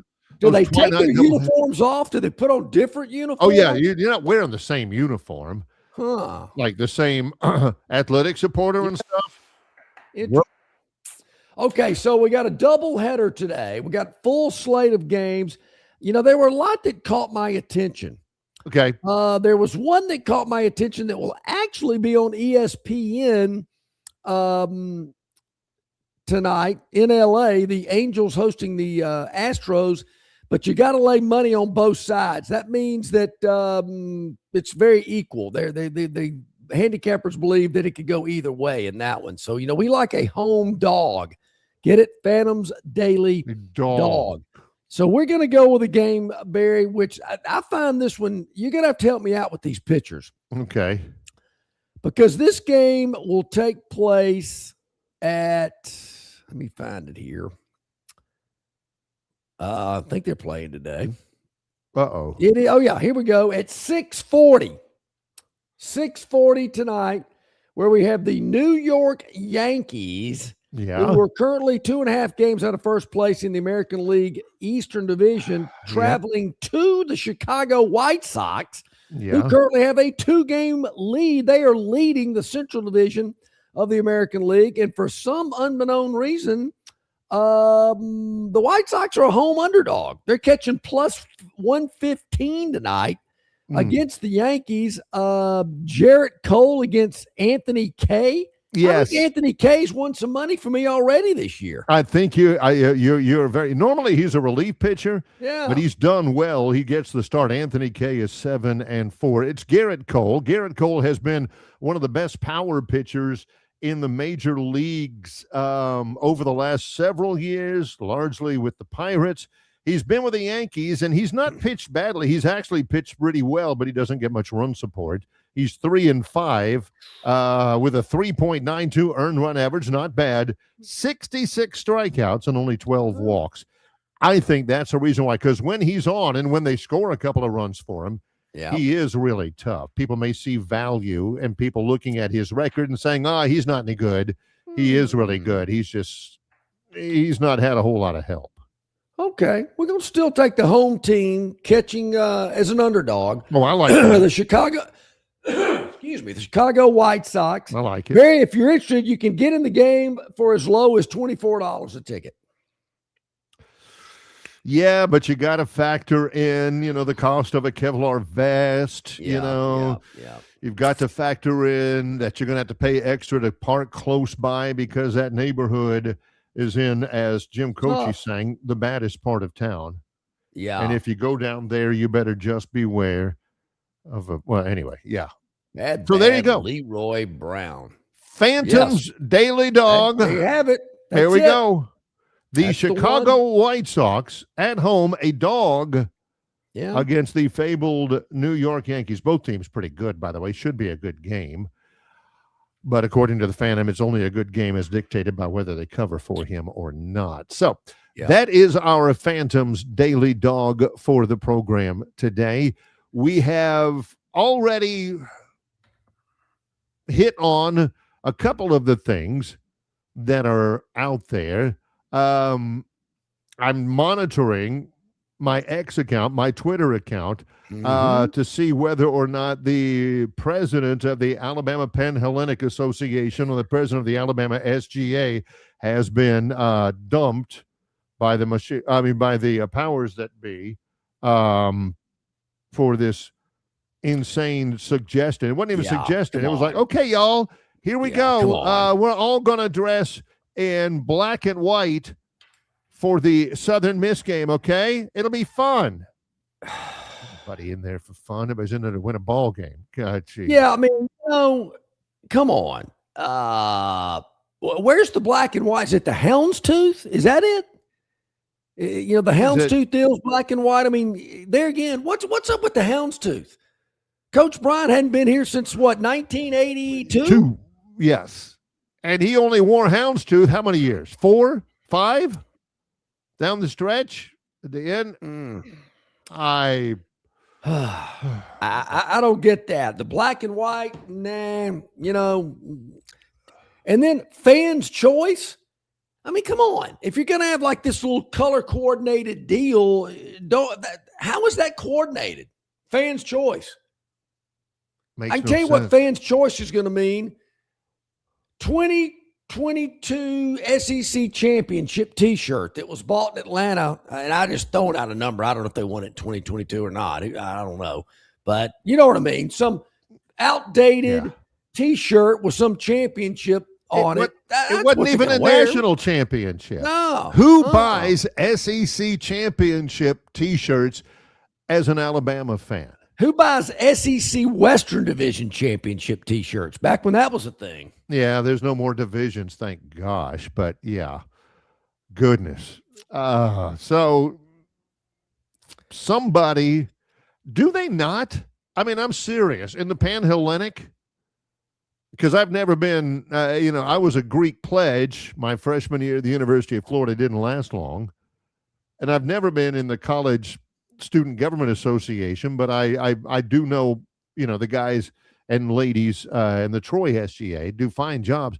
But do they not have some sort of a safety net where the Panhellenic, like the Stan Gable of the Panhellenic says, yes, sir, Dean, we want to do this. And the dean looks at him and goes, okay, never mind. I mean, don't they know that they can't just go out there and tell, I mean, a lot of times, and it happened a lot this year with this schedule, the students aren't showing up in droves anyway. True. But trying to tell them, all right, y'all, this will be cute. We'll have such a good time. Let's all let's all wear crimson for the East Carolina game, okay? All you guys wear crimson. I ain't even planning on being at the East Carolina game. What are you telling me what to wear for? That's Labor Day weekend, 11 o'clock. Plenty of seats still available. I'll just tell you that. But, how do I say this gingerly?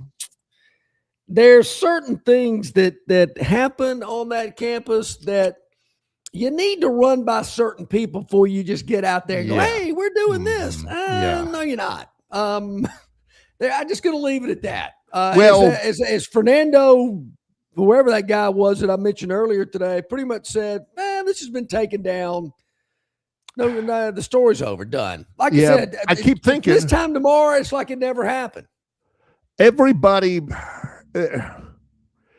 I would think that's the case, but then again, you've got Tuska. Did somebody not say, hey, whoa, whoa. I got an answer for that. No, that ain't happening. But we've already had the brass statue commission. I don't care. We've already paid a retainer. I don't care. He's already out there on there. All they're waiting to do is bolt him down. I don't care. We ain't having that abomination.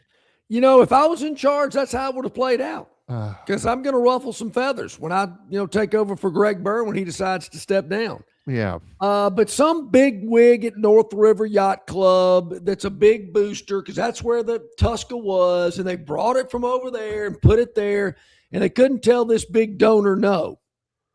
He's where he wanted it. He funnels in a lot of money. Stick that elephant over there, whatever. Can you put some shrubbery around it, maybe cover it up a little bit? I would have probably put it in a different location than where they put it.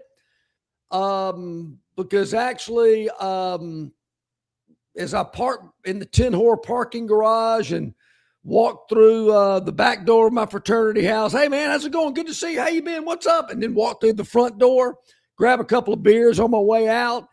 The first thing I look at is, that dadgum elephant. Got to look at it. So every time I walk to the stadium, what an eyesore. But somebody, the checks and balances weren't there. Somebody did not fulfill their duty with that, because that is an abomination. It's like the SGA and the Panhellenic says, okay, all right, if we beat Southern Miss, we're all going to storm the field, okay? Guarantee you somebody would have put a stop to that. Excuse me, point of order, we do not storm fields here at the University of Alabama. I mean, there are so many things that have been squashed at the University of Alabama 70 years ago. Certainly this has come up before a vote in front of the Panhellenic Council with all of their sweaters, sleeves draped over their shoulders and knotted loosely at the girls with the pinafores and the poodle skirts and all that. And they said, we hear a motion that we should have themed color days at the home football games. All in favor, say aye. Anybody? The motion does not pass. And that's it. It's embarrassing.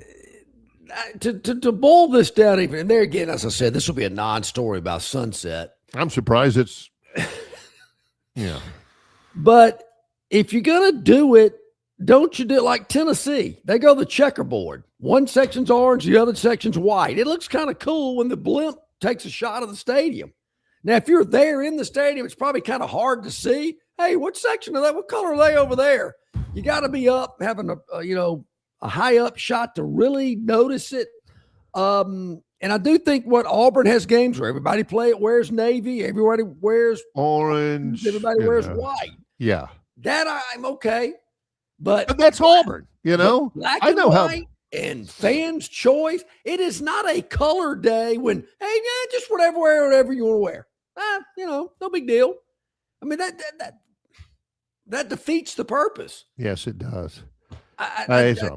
Who thought this up? Let's end this. Cindy Lou Who down there at the Zeta house. Come on, ain't happening. Yeah, she's on probation. Yeah. All right, let's end this segment on a positive note. Okay, you ready? Okay. Tobias. Yeah. Tobias. Yeah, I saw that. I flew out of Montgomery Regional last night and forgot to point out that it is easy to find a spot to charge your phone. One of the many great perks I'm glad of flying out of Montgomery Regional. You and brought into that Montgomery up, Regional. Tobias, because there are a lot of phone charging outlets. As a matter of fact, they got some really unique, cool, it's like I don't want to say it's a picnic bench, but it kind of looks like that, but it's much sturdier and much better built where, 4 or 5 people can sit on either side of it. There are all these portals and everybody has their laptop out. I noticed that when I was flying out last week for media days. Tobias, I wish I would have known that because I dropped my oldest daughter off at MGM last night. She flew back to DC on the nonstop direct flight. Sweet. And a few to there, you could have met one another and spoken, and she could have met Tobias. I would have liked to have met you, as a matter of fact, seeing you again. So glad to hear that. Getting better the more you use it. Fly MGM. And Barry, the new baggage carousels. I saw those. The new dual. They got 2 new baggage carousels. So it makes your baggage collection a lot faster, a lot easier, and it looks great. They did a great job with that. Got to take a break.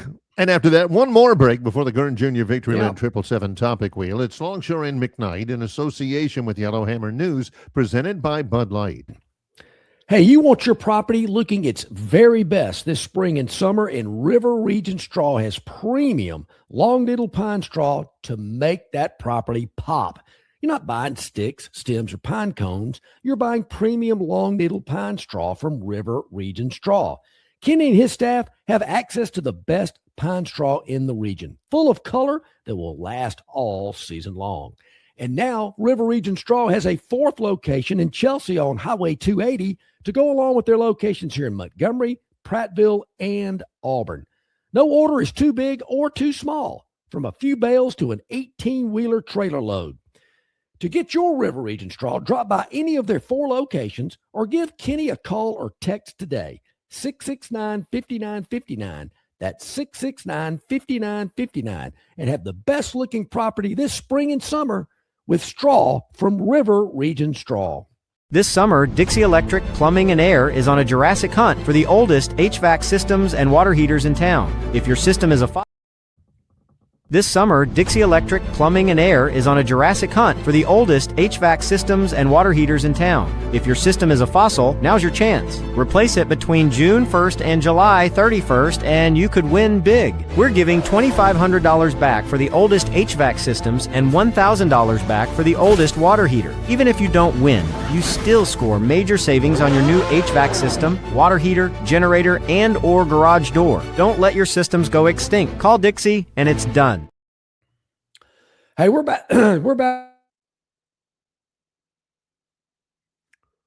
We're back at it here on this Tuesday. Glad you're with us here as well.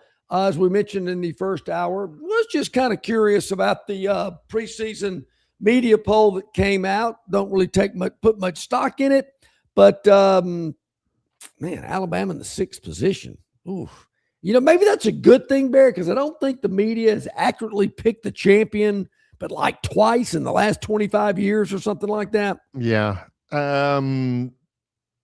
It's going to be one or the other. It's going to be Texas or Georgia or Texas. But Alabama's barely even in the conversation at number 6. They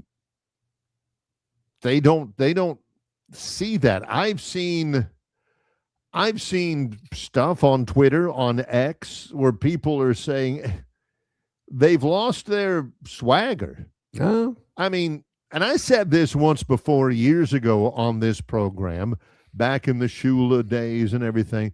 It's like no big deal for some of the other schools in the league to play Alabama. I mean, you respect and all that, challenging football game, but there's no aura.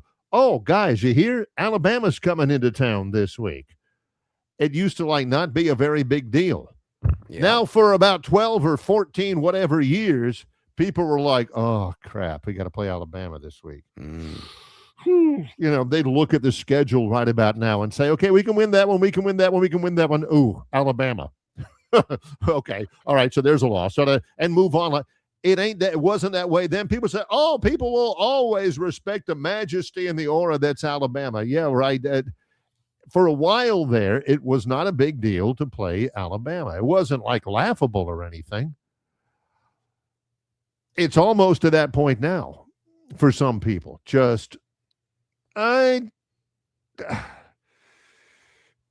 I'm not that scared of Alabama. I'm looking forward to it. I'll say this, maybe not scared to play, but then they also smell blood in the water. Ooh, here's our chance to really hammer Alabama. And that, during the Dubose and the Shula era and some of the other, long list of coaches that tried to get it done, there were teams that liked to take out their frustrations on the Crimson Tide. Tennessee. Yeah. At LSU. There's schools that are, like John said, thinking, all right, here we go. We're laying in wait. I am so tired of having our butts handed to them by them for so long. This is our big chance right here. And the media kind of feels the same way. Let's take a break. When we come back, it's the Gurn Jr. Victoryland 777 topic wheel on the docket. Longshore and McKnight in association with Yellowhammer News, presented by Bud Light. Big news for Central Alabama travelers. Getting to Texas just got easier. You can now fly nonstop from Montgomery to Houston with United Airlines. No long drives, no layovers, just smooth direct travel from your hometown airport. Whether it's business or a weekend getaway, Houston is now just one flight away. Spend more time there and less time getting there. Fly nonstop to Houston. Fly MGM, where travel feels easy. Book your trip today at flymgm.com. Hey, where's the beer guy? Bud Light here? You get a Bud Light? Bud Light? I'm here, Bud Light. Bud Light here? Bud Light here? Bud Light here? Bud Light where? Bud Light here? Oh, Bud Light there. I missed that because of you. You did not miss that play because of me. Tough to stop talking this way? Yeah. It's actually kind of fun. Hey, I got your Bud Light. Oh, nice. Never mind. Anything for the clean, crisp taste of Bud Light. What'd I miss? I have no idea. Drive away in a Toyota Crown Platinum or win your share of $25,000 in free play during Victoryland Casino's Crown and 25K free play giveaway. The more you visit, the more chances you have to win. Visit our Players Club and check out this month's exciting free play promotions. You'll have more fun at Victoryland Casino, where you can be a winner too. Victoryland Casino, off I-85 exit 22 in Shorter, Alabama. Drawings July 10th and 11th. Must be 21 or older. Must be present to win. Okay, 13 minutes to the top of the hour here on a Tuesday. Longshore and McKnight. Appreciate you joining us here. Hit the like button, hit the subscribe button. Before we get started with the topic wheel, we need to note it is day one today of the Big Ten Media Day. Media Days. It goes today and it goes through Thursday. It's in Chicago. What are you going to expect? Oh, biggest story. Big Ten dominance. Dave Revson, who used to be with the ESPN, he's with the Big Ten Network. He was asked about that, about what the tone will be from Big Ten Media Days. He says, I mean, how good it's been to have 3 straight national championships from 3 different teams. The Big Ten has won 13 college football playoff games over the last 3 years. No other conference has won more than 5. The question is, can you sustain it? Is there another team? Can you make it 4 different teams in 4 years? How much staying power does Indiana have? There's a new coach at Michigan. That's what you're going to hear from Big Ten Media Days, the league's dominance. 13 college football playoff wins. No other conference has more than 5. 3 straight national championships from 3 different people. SEC folks, you might want to sit this one out because it'll only make you mad. Yeah, you might want to. You might not want to hear all this. But, hey, truth hurts. I've heard not that wrong. statement before. You know, Barry, I'm scrolling back up. I don't know if I'll be able to find this because I'm not sure in what part of the show on our River Region Straw chat line, but it was talking about the Big Ten signing here it is. This is from Tobias at 8:01 today. Yep. Ohio State signed a $17 million a year deal to have a J.P. Morgan Chase patch on their uniform of all 36 of their sports. You know, those are things I've been thinking about for quite some time. I'm always thinking about, how can you generate more revenue? That's why you'd be a good athletic director, because that's what everybody's thinking about. There are schools that have already done this. Ohio State ain't the first, they ain't the only.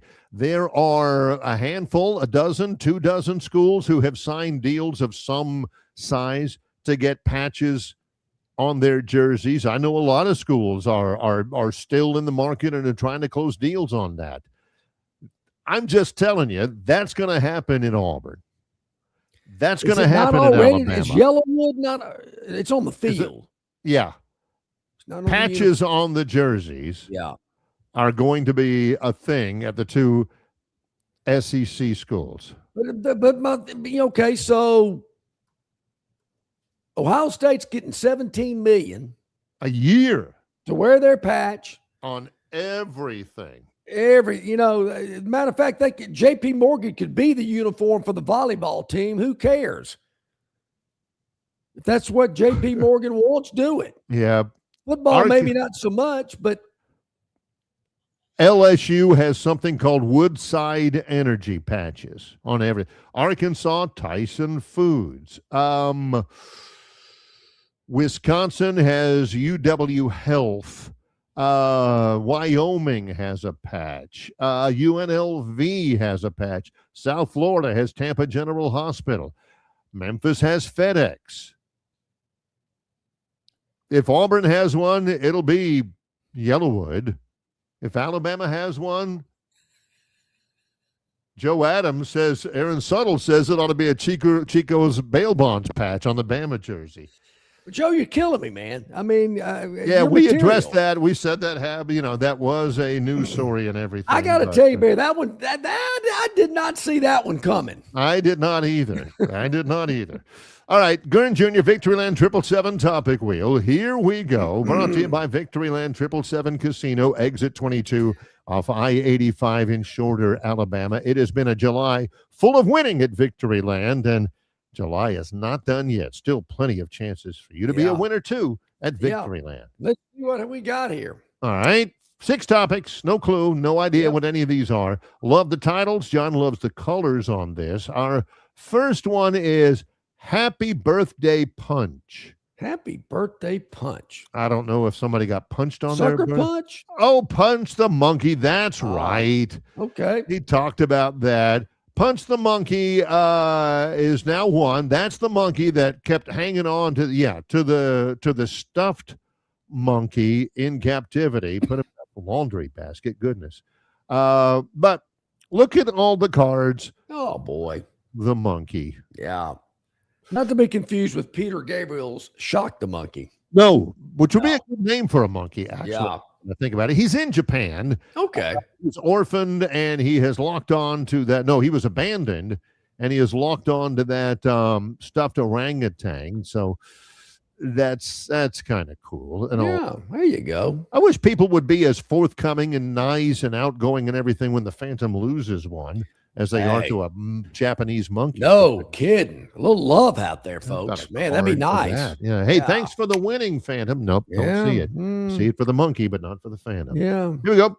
All right, let's spin away and see what we got going on here with the Victoryland 777 topic wheel. Exit 22 off I-85, open 365, 7 days a week. Go, ball. That's what John says when he hits one a little bit too soft. That's exactly right. Oh, Red Sox have won 10 in a row on the road. They're playing the Athletics in Sacramento. Grand slam. Yikes. It's in the top of the 6th. Oh, boy. And it's out of that little ballpark in that's Don Rafaela, his first career Grand Slam. Red Sox, they had that 13-game winning streak earlier. It actually got up, I think, to 15. Now they've won 10 in a row on the road. What's gotten into the Red Sox? They were so bad at the beginning of the year. Coaching, there's no doubt about that one. So, he had it in his glove. Come on. What the heck is that? Okay. So, is this the last year they're playing in Sacramento, or is this a multi-year deal? You know, I think it's a 2-year thing. Okay. I think it's because it's going to take them that long. This is the first of 2, but I could be wrong. All right. There you go. That's our second in our Gurn Jr. Victoryland 777 topic wheel. Time for another. Okay. Yep, 4 to go. Let's see what we got here. Multitude of colors, yellow, green, blue, and red. Nutty. So what we have on the Victoryland 777 topic wheel, and it's going to land on... Not selling. Not selling. What the heck? Yeah, that Bob Eibach football behind John? Oh, never mind. Ed Policy said the Packers will not be selling the naming rights to Lambeau Field. Green Bay, of course, is community-owned. It's the only franchise in the NFL that is owned by... all the shareholders. Yep. And this is the first time in a long time that they did not make a profit. So all the shareholders are meeting. Ed Policy says we are not signing the naming rights to Lambeau Field. Whoa. Wait a minute. It's publicly owned. It's the only publicly owned franchise. Every other franchise is privately owned that can sell minority shares. So Barry, you got, and I get it. It's, got owners in the community, and it's a little different setup. But, I remember the day people say, the Rose Bowl will never have a sponsor. And it's a little different from others. It's the Rose Bowl game presented by Prudential or something, whatever. Right. But Green Bay's holding the line on that, including, they don't have personal seat licenses. They haven't raised ticket prices in a while. But he's talking about raising more money, adding to the bottom line at Green Bay, which the bottom line isn't what it has been in the past by having concerts there and doing all that. Don't they play college football games at Lambeau? As a matter of fact, I think LSU and Wisconsin play one. Don't be holding your breath that they don't get a sponsor for that facility. Or somebody in Wisconsin. That. It's kind of like, the Mountain Brook crowd up there going, we will never change our uniforms and we'll never do this. And they won't be playing, AC/DC when the team runs onto the field. Okay. Last I checked, there's a lot of things going on differently up there, T-Town. Yes. The old people don't like it, but the old people are. They open Wisconsin opens up the season against Notre Dame on a Sunday, September 6th, in the Shamrock Series at Lambeau Field. That's a good call. That'll make some money for sure. Make them some money. All right, back at it. Let's see what else we got. 3 to go. Let's see where we are. 3 to go. On the way to Helicommuter. Oh, this is going to be LeBron. Helicommuter. LeBron, he's only making $4 million a year for 2 years to play in Philly, so he's got a pay cut. The word is he's going to live in New York and commute to Philadelphia. It's not that far. They're not that far apart. But why? Is he more? I don't know. If you're going to drive from New York to Philly, it's 95 miles. How often is he going to make that drive? Every time, right? Because they ain't flying out of New York to pick LeBron up. I don't get it. He's going to make a lot of money for Philly. He's going to make a lot of money in Philly. Games, practices, catching flights, and all that stuff. Believe me, first 10 years I did the play-by-play at Troy. I lived in Auburn and had to commute. That's tough. That ain't easy. LeBron, why do that, man? Why do that? I don't get it. So anyway, we'll check on that. J.J. Redick commuted from Brooklyn to Philly when he played there for 3 years. I did not know that. Makes no sense. I don't get it. I don't get it either. It makes zero sense. Yeah, man. Okay. Two to go. Let's see what we got. Blue and red. Usually the colors that we end up with. Feeling nutty. Another squirrel video. Gotta be. Feeling Gurn nutty. loves him an animal video. Let's see. Oh, yeah.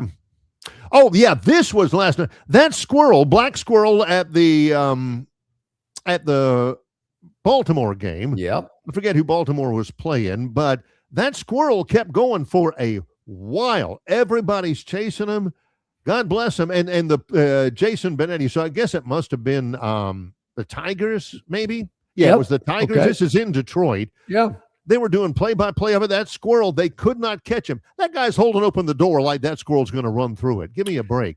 That was about 10, 15 minutes. They could not catch that squirrel. That squirrel says, I ain't doing that. Barry, probably the most exciting part of that whole game. Oh, heck yeah, it was. Was the squirrel. Is it just me, but it seems like it's always in a baseball game. You don't see this in a football game. No, look, you got buddies, I know you do, that give them a clear shot in a 30-06, and this game will get started again on time, right? You got guys who can take care probably so of that squirrel. Yeah. You might have to replace a divot in the grass, but other than that. Yeah, how'd that thing get in there anyway? Look at them. They cannot catch that squirrel. I don't know that you want to. That's probably the most activity those guys got all night because they're sitting around in the bullpen. Okay. Chewing the fat. So good for them. That squirrel was, anyway, like you said, probably the most exciting thing. All right, let's go. Let's close it out. One more on the topic wheel. That is a team effort, I would say. All right, last one. What do we got here? Let's spin it and see where it ends up. No, the fans are like, oh, man, the squirrel's out of there. Now we got to watch baseball again. One more. Here we go. Yeah, can't get rid of the squirrel. All right. All right. Here we go. Got to spin Mike it. Price? Spin it to make it official happy hour. Happy hour. At Arity's Angels, huh? Let's see what we got. Grandmother, she's 82. She's at the care home. Let's get rid of this thing. Yeah. I don't want to subscribe. Anita LeBron always loved a good glass of Pinot Noir. But she couldn't have it at the nursing home. Well, come on. Okay, so we may catch up on that one tomorrow. They had some law change. Out of all the things going on in the world today, they want to have a law change so Granny can enjoy wine in the nursing home. Let her have the whole bottle. Bigger issues out there. Come on. What's the problem? Yeah. Make her happy. All right. There we go. Really appreciate Brian Matthews, AuburnSports.com today. Travis Ryer on YouTube. CJ Duncan will join us tomorrow here on the program. Yes. I'll always look forward to him. I think Josh Harris, the Moneyline Magician, will join us tomorrow as well. So looking forward to Wednesday's show. Got to go. For John Longshore, I'm Barry McKnight. It's Longshore and McKnight in association with Yellowhammer News, presented by Bud Light.